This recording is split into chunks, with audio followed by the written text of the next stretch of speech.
Good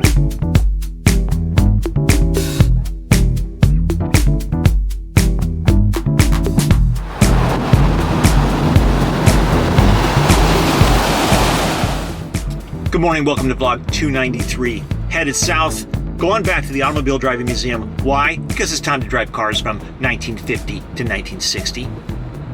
Or 1959, or pretty close, somewhere around there.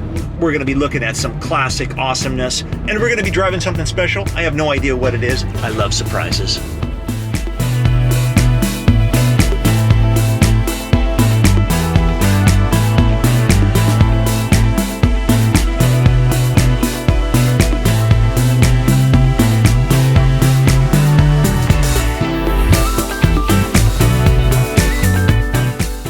Doing great, Fireball. It's another day of awesome vehicles. Especially when you're here and your sidekick, Wicked One. Well, we're gonna see lots of amazing cars today. We're gonna be traipsing around with Alec. He's been here since he was 13 years old. The guy drives cars like nobody, but really slow. He's kind of like the NASCAR of 5 mile an hours. Well, yeah. It's good to watch, though. It is. It's entertaining.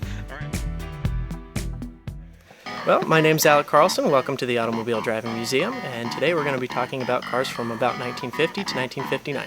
My job has morphed throughout the years. I started here when I was 11, 9 years ago, and I was just taking tours and learning about the cars and talking to people about the cars. But from there, I decided I wanted to be a mechanic. So I decided to learn about the function of all of these cars, and from there I started to work on the cars.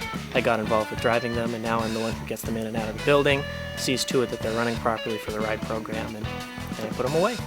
I am passionate about the story behind the cars, what the cars meant to the people who would have purchased them and used them, and everything that went into designing them and building them and what they meant in their era and whatnot, and then of course preserving that for future generations to enjoy. Now, I like the cars of the 1950s because they're very extravagant, they're very unique to their era, they're absolutely massive, and it was the space age. It was the beginning of high performance and whatnot, and mass consumerism. What I find very interesting and cool about the manufacturing side of especially 1950s automobiles is they're more complicated than any car before, but they were still primarily built by hand, even though they were built in huge production assembly lines.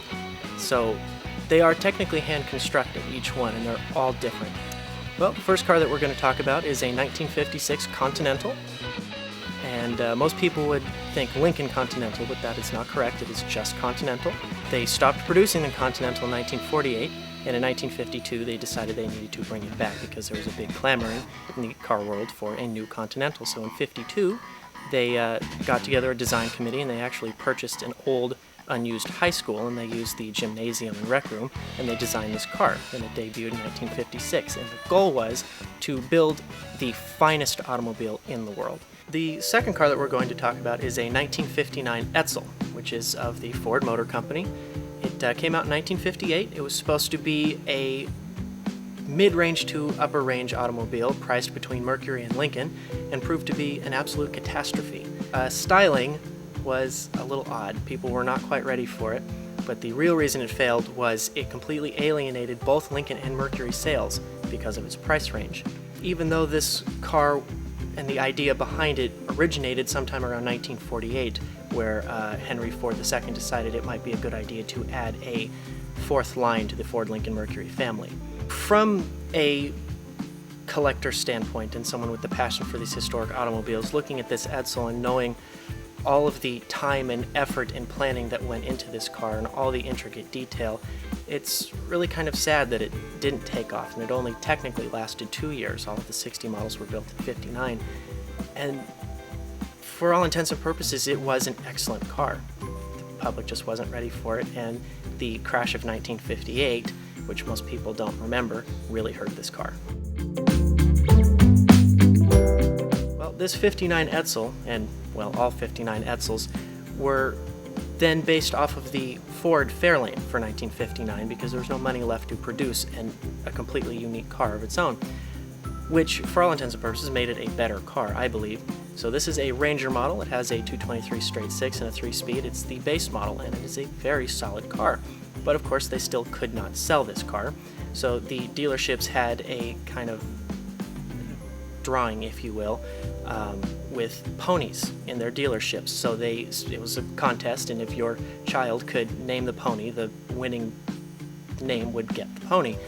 And the dealers actually found out they could make more money trading in ponies than they could in Etzels. All right, so behind me is what I call the creepy Caddie, because my dad did a movie when I was young, and this car came out of a swamp. It was black, but every time I see it, it just kind of gives me the willies. But Ken likes it. So Ken, your favorite in this collection? It's got to be this one here. The creepy Caddie? The creepy Caddie. Why? Dagmars. Anything with the pointy boobs. Well, it was based on Dagmar. You have to do your research on that. We're not going to tell you what it's about. I don't know if this is the world's longest car, but it sure feels like it. It feels like the world's longest vehicle. 59 Caddie, world's longest vehicle. I don't care if there's a car that's actually longer. This is the longest. That's all that matters.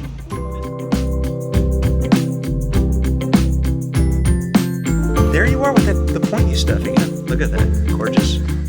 I got was from the January 50. Can you please keep your toys in line? Yes, sir. I'm terribly negligent.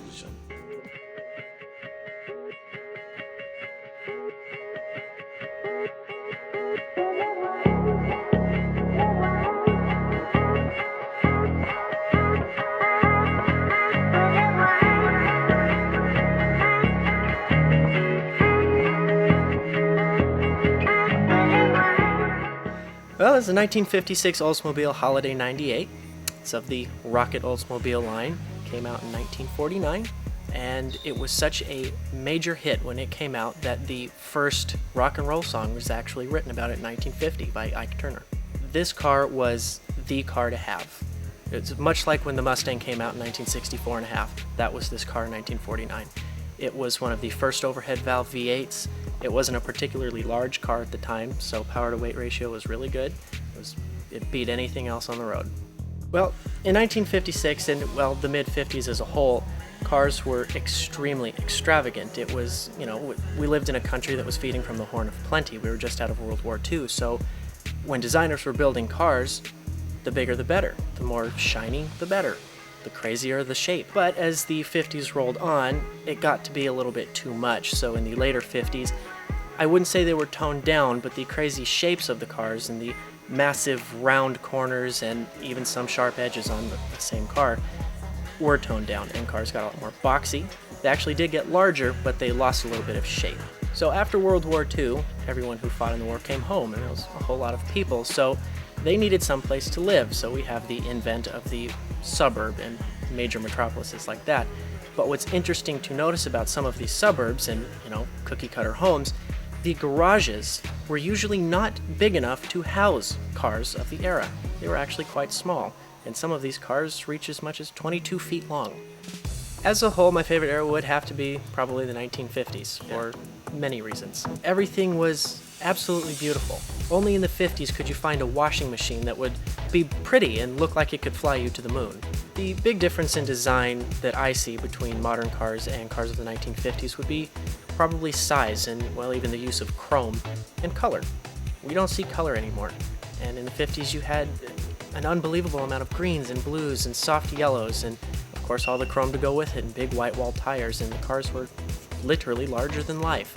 Well, as the 1950s started to wind down and come to a close, styling was not selling cars anymore. It was performance, specifically high performance, which brought us into the muscle car age of the 1960s and into the 70s, but that was definitely born in the later 1950s with the gigantic V8s. Well, I really love being at this museum because they have helped me nurture my passion and whatnot. I'm allowed to touch the cars here. I don't get paid for this at all. I come here and I get to play with cars absolutely for free. In fact, I would probably pay them to let me do it. We are a place where we believe history should keep on living. It shouldn't just sit somewhere and be looked at. We believe in preserving the function of everything in this building, and we essentially turn back time. We're time travelers in here. So everything works and we play with all of it. This is what we're gonna go drive next. A lot of choices to be able to take cars out. Right now, it's the Mafia car.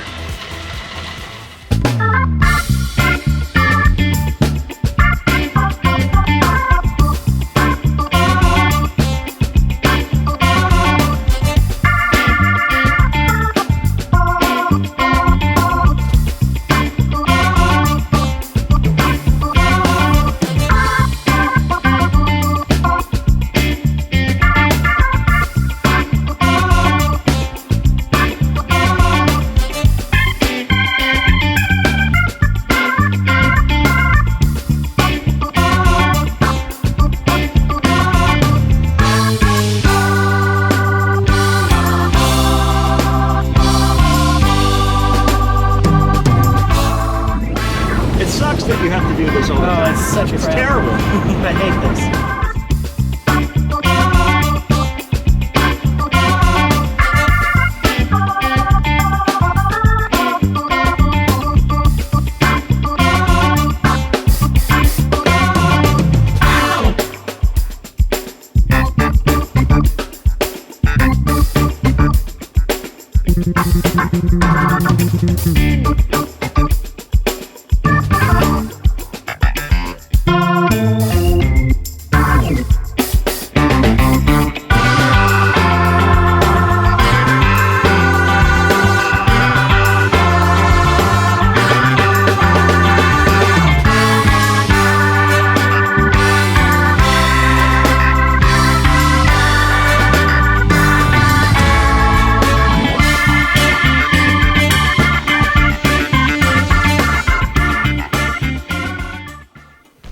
Place is still a mess. Still got drone parts and stuff. It's coming together. It takes a long time, especially with everything else. But it'll be worth it when I can figure out what goes to. I don't even know what this is. Whatever. Okay, had a great time at the Automobile Driving Museum, as we always do. Big thanks to those guys. Feel a part of the team. Very cool. They even gave me some gifts for my birthday, which is cool. Look at this. Isn't that cool? 55 Chevy. Kind of looks like Ken's 57, only it's a 55. Whereas Alec is a very knowledgeable kid.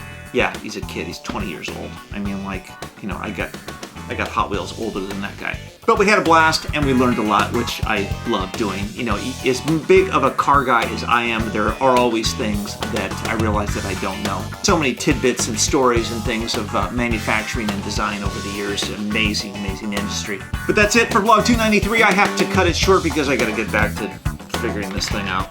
I don't know what that is. Tomorrow, I'm going to be having lunch with a new vlogger, going to the Dukes, and then I'm going to be delivering these filters to my buddy Tom. But tomorrow night, I'm going to be going to a big Hollywood shebang, Hollywood party with all kinds of celebrities and doodads and things like that. But until then, we'll see you tomorrow.